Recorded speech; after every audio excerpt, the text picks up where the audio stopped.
Welcome back to Art of Samuel. Today I will be turning my character into Captain America. What a better way to have fun today. Draw an iconic character and my favorite character, Duty. Duty gets to dress up as Captain America today.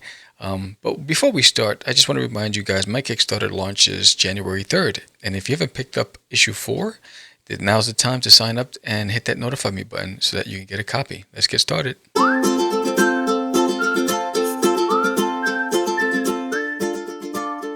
So you're probably asking, hey Sam, why Captain America? And that's a really good question. The reason why is Duty, my character that I've created, he has an active imagination and he loves to play dress up. He is the ultimate cosplayer. So all you cosplayers out there, you have competition because Duty has all the costumes. So, and I love to put him in different scenarios and different costumes. And I said, hey, why not put him in a Captain America costume? And there is a history with Captain America and me. And when I was a kid, when my mom realized that I wanted to draw, one of the first things that I received was how to draw comics the Marvel way. And I was so excited to have this book. I've never seen anything like it. Before that, I was just copying what I saw on television. I would doodle all the time. Sometimes I'll sit in the grass and I'll try to draw what I'm seeing outside, the trees and nature. But for the most part, I never had anything that with so much detail. And I felt like when I received that book that it was made specifically for me. Because I don't know about you, but when I was a kid and I first started drawing the human figure, the heads were the size of watermelons and the bodies were like toothpicks. So the proportion off, not even close. And but I just love to draw. I mean, one of the things I used to draw all the time were my G.I. Joe action figures. I would just pose my figures, whether it was Gung Ho or Duke or Lady J, and I would put them in scenes and I would try to draw them. But going back to how to draw comics the Marvel way, I do want to just, for anybody who doesn't really know the history of Marvel, and I'm not a historian by any means, but I do know that Captain America was created by Jack Kirby and Joe Simmons, and number one first appeared in Captain American Comics number 1, 1941. 1941. None of us were around. So Captain America has stood the test of time. That is fascinating. When you think about what does Captain America represent, when I was young, when I was a kid, America was pride. America was dreams, honor,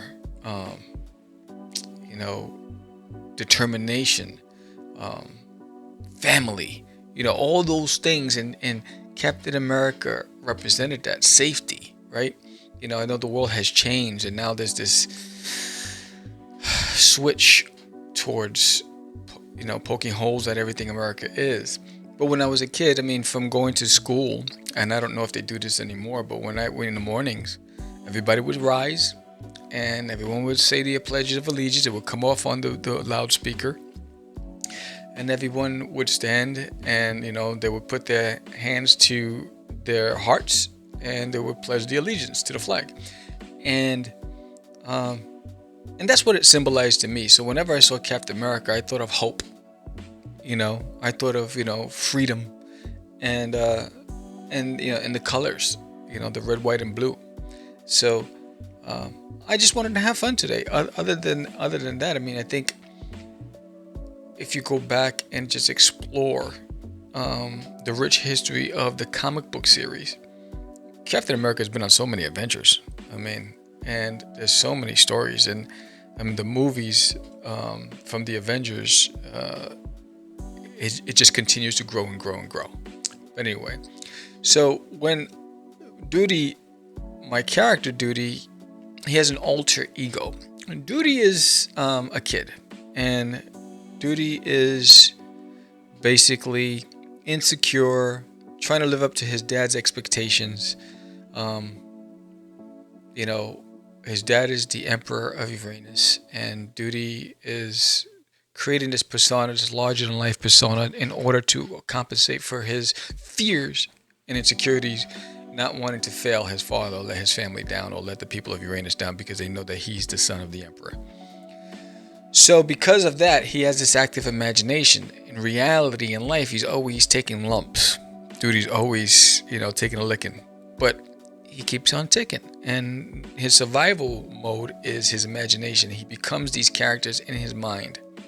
And that's why it was just fitting to draw him as Captain America today, because Captain America is a no-quit character. Captain America is a solutions character. There's always an option. And that's Duty. And Duty's always trying to find a way, no matter what. No matter what he's up against, no matter what happens in life, he always tries to find a way. And that's what I find the character to be so endearing. This is why I love drawing the character. I mean, I draw Duty every day. I do about a page a day for the comic series. And at the time of this recording, I just completed page 4 of issue 5. So we're about to launch issue 4 in January, but issue 5 will be completely illustrated by the time we launch. I'll have issue 5 done, and I'll be starting issue number 6. So I'm way ahead of the curve on getting everything together. And it's going to be broken down into 4 graphic novels. It's a 12-issue miniseries and 4 graphic novels complete. And then at the end of that, it'll be a complete omnibus. So I'm excited about the character. And as you can see, I'm using one of the uniforms that I thought was pretty cool. It wasn't the traditional Captain America look, but this is one that's grown over time, because there's so many iterations of the Captain America uniform. So I decided to go with this look, and he has Thor's hammer. If you've seen Avengers, then you know that he grabbed the hammer. So it's just fun, and back to drawing the Marvel way. So when I got that book, I mean, if you look at, I still have that same book, mind you. I don't know how many of you still have whatever it was that inspired you as a kid to draw, but I still have my How to Draw Comics the Marvel Way book. Now, you can tell that it's been around for a little bit, because it's got food stains, it's got scribble, it's a little weathered, but it's one of my favorite books. I mean, of all the art books I've always had, the one that had the most significant impact in me becoming an illustrator and a storyteller was How to Draw Comics the Marvel Way. And I've had tons of art books. I mean, I've had Boris's Anatomy, figure drawing. I've had fantasy illustrations. I had how to draw anime. I mean, I have tons of books. And, books serve their purpose, because what it does is allows you to practice on your own, without feeling like someone's watching over your shoulders as you're working on the things that you're not comfortable drawing. And that's what the books do for me. It allowed me to play on my own, practicing in silence as I work on my craft, and I work on, coming up with my art style. That's the biggest thing. What is your art style? When people look at your work, will they say that's a Samuel, that's a Daisy, that's a Joey? Can you be identified or separated from the pack? For a long time, I did not have a style. For a long time, I was trying to draw like Marvel. I was trying to be Mark Silvestri from Top Cow. I was trying to be Stephen Platt, and I could never live up to those standards. I could never accomplish that. They've created their look. They have their own lane, and so I think it's very disheartening, because you take the fact that I was trying to emulate these guys that I felt were like fantastic illustrators, And then on top of that, I had the audacity, to submit portfolios to the big two, to Marvel, to DC, to all the publishers. I mean, I just got rejection letter after rejection letter after rejection letter, not realizing that, hey Sam, you're really not ready. But I think subconsciously I was looking for feedback. Subconsciously I'm looking for validation. Subconsciously I'm looking for a mentor, right? Because I was drawing on my own at home, with my art books and just my family. And your family loves you, and they think you whatever you do can be no wrong. And so for me, it wasn't until I received a rejection letter, which wasn't a letter, it wasn't a written letter. I sent my portfolio to Top Cow, which is run by Mark Silvestri. And what I got back in the mail was not a letter.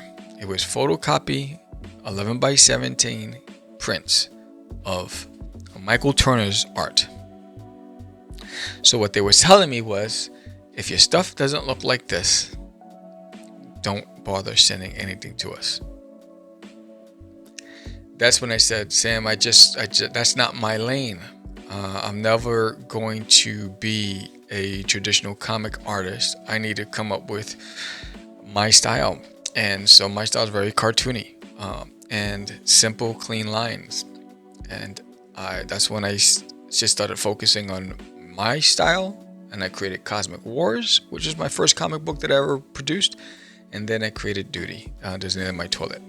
And from that point on, I just worked on perfecting my look, my style, and my identity. It's so important to have your own identity in comics or in anything you do, whether it's music, whether it's content creation. What's going to separate you from it? There's a lot of copycats, but what'll make you stand out is going to be your signature look. So if there's anything I can share with anybody, is making sure that you've identified what that look is, and stand tall with it. It's your style's not going to be for everybody. And also understand that too. There's always going to be a critic. There's always going to be somebody who doesn't think that you are a good illustrator or a good writer or a good musician or a dancer or an actor or an actress. There's always going to be somebody that is not a fan. It's okay, because what I've learned is it's a matter of taste. In life, you're not going to please anybody, but the most important person that you need to focus on pleasing is yourself. And that's the reason why. I mean, I don't know. I mean, I know they don't have them anymore. At least I haven't seen any. But when I was a kid, I remember going into my candy store on the corner, right? So let me go back a little. My first comic I've ever read was an Archie Digest comic. And the only reason why is because my mom read them all the time. She loved Archie. And so that was my introduction to comics. And it wasn't until I was going to school and I stopped at the candy store and I saw the spinner rack. And at that time, I was a big G.I. Joe fan. I mean, I had all the 3/4 inch figures, 3 3/4 inch figures. I had the ships. I had everything G.I. Joe.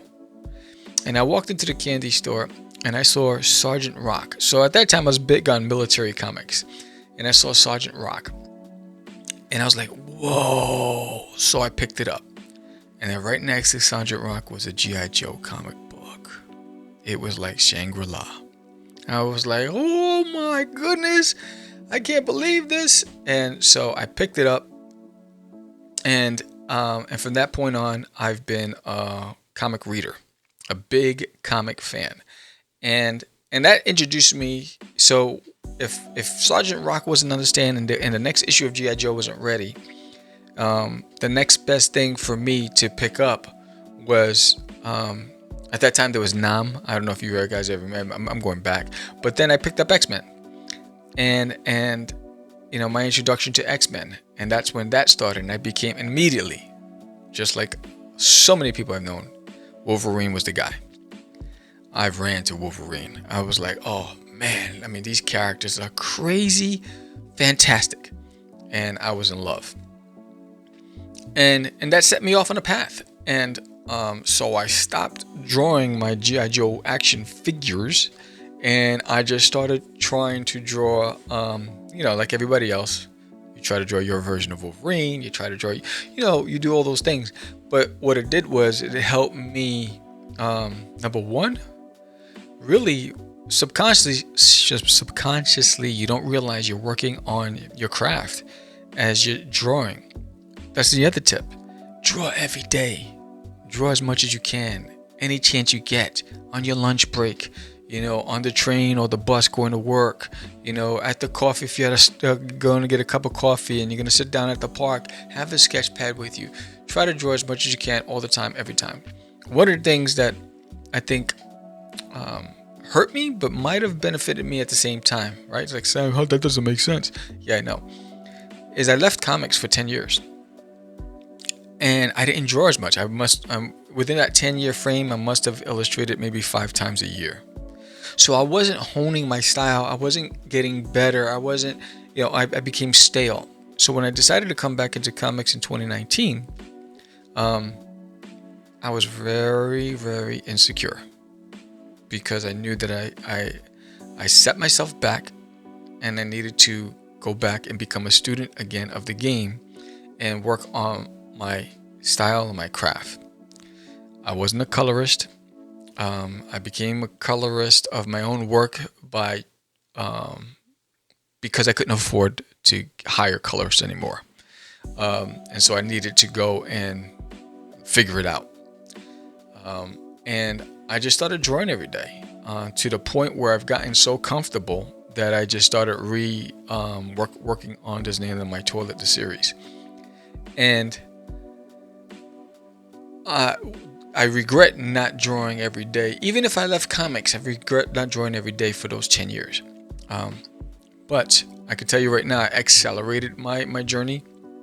And the past 3 years, I've drawn more than I did in my entire life, I believe.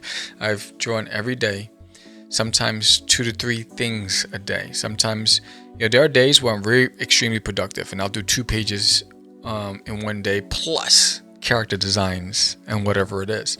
So draw as much as you can, and I think that's the biggest thing. Whenever you get a moment, no matter what it is, you're with family, you're at a party, and everybody's dancing on the dance floor and you're not comfortable dancing, maybe get your sketch pad and draw everybody that's dancing. They'll love that.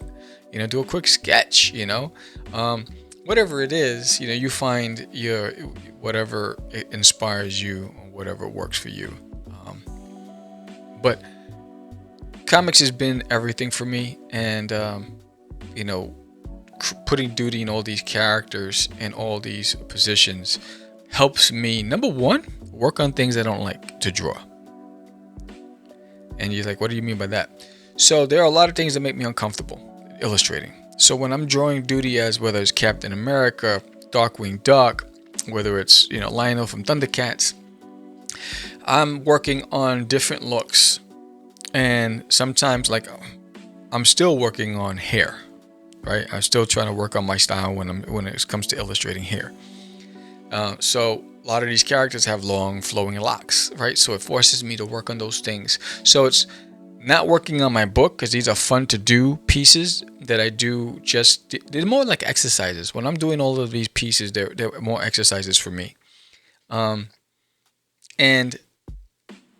those exercises really are training my eye on seeing things from different angles and different perspectives, working on my adding more tools to the toolbox, whether it's drawing hair, whether it's drawing weapons, technology. I've always been a novice when it comes to drawing tech, so I've been forcing myself to draw tech.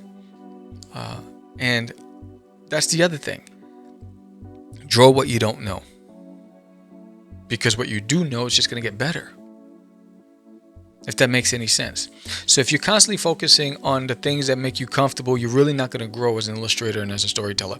So draw and write the things that you don't know, because it's going to require you to do research. It's going to require you to really focus on capturing that look that you set out to do. And I think that's the biggest thing, and the biggest takeaway and advice I can give to anybody is draw what you don't know. And as we're going forward, I just want to remind everybody that all of my prints are available on dutiesworld.com. If you haven't visited my website, check it out. And my computer screen just acted up a little bit. Sorry about that. And yeah, check out dutiesworld.com. I have t-shirts, I have prints, and all of my books are available there. So if you haven't done so already, check it out. And as you're watching this, if you like this episode, hit that thumbs up. Give me a like. Subscribe if you haven't done so already. I appreciate your support.